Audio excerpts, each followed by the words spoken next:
Hello, this is Chaudhry Mahmood Anwar, your research mentor.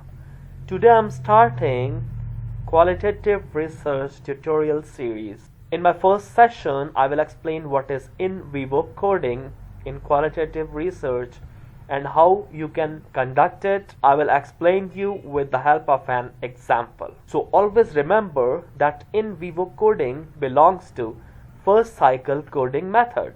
In this method, the researcher picks exact words spoken by interviewee to develop the codes. In vivo coding is used to reflect the perspectives and actions of the participant. Now you need to understand when to use in vivo coding in your qualitative research. Whenever you are using inductive coding method in your qualitative research and you are interested in emic perspective and you're using grounding theory, or you want to study a culture or subculture.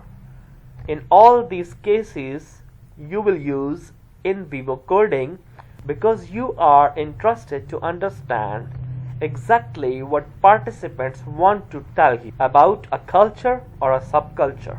This is an example of in vivo coding. You can see the excerpt here. This is an excerpt from a qualitative interview. You can read it here. Now we will assign in vivo codes to this passage. The interaction between student and the faculty members, because most of the time we interact in the lecture in class. So first code we highlighted is interaction. Okay, it's not really clear with each of the person. So a limited information is shared with each other. The second code we highlighted is limited information. That is the first thing. Second thing is maybe difference in our range of knowledge. The third code we highlighted is range of knowledge.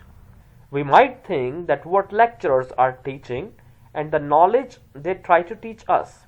Actually, it's quite different what we can get on internet, and sometimes it is quite difficult to understand. So the fourth code we highlighted difficult to understand, and relationship between us is not really touching those. So these all are the words of participant or interviewee. From this excerpt we assigned 4 in vivo codes. Number 1 is interaction, number 2 is limited knowledge, number 3 is range of knowledge, and number 4 is difficult to understand. This is how you will conduct the in vivo coding in your qualitative study. Thank you very much for attending me today. Are you tired of rejection of your academic scholarship? Submit your research to International Journal of Management, Economics and Social Sciences. With us, you will experience a reputable publishing platform that will guarantee high-quality peer review. Our unique mentorship program enables you to develop your research to increase the chances of publication. Our editors are eminent researchers who will provide the much-needed impetus for your academic works.